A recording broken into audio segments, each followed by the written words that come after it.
Subscribe பட்டனை அமுக்குங்க, bell பட்டனை அமுக்குங்க. வாழ்க வளமுடன். இப்படிக்கு பாட்டி வைத்தியம்.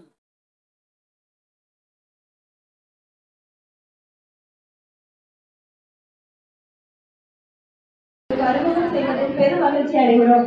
அதிநவீன தொழில்நுட்ப வசதியை பயன்படுத்தி நமது பாரம்பரிய உணவு மற்றும் தமிழ் மருத்துவம் சார்ந்த குறிப்புகளை தமிழ் பாட்டி வைத்தியம் என்ற தலைப்பில் யூடியூப், முகநூல், ட்விட்டர், வாட்ஸ்அப் மற்றும் இணையதளம் மூலமாக பதிவிட்டு நம் அனைவரின் கவனத்தை ஈர்த்தது. 4 மாதங்களுக்கு முன் தனது சேவைகளை இணையதளத்தில் தொடங்கி 3 லட்சத்திற்கும் மேலான பார்வையாளர்கள் பார்வையிட்டதற்காக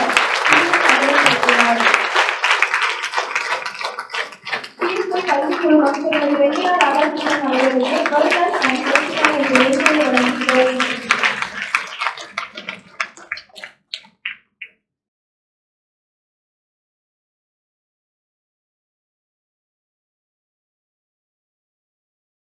சப்ஸ்கிரைப் பட்டனை அமுக்குங்க, பெல் பட்டனை அமுக்குங்க. வாழ்க வளமுடன். இப்படிக்கு பாட்டி வைத்தியம்.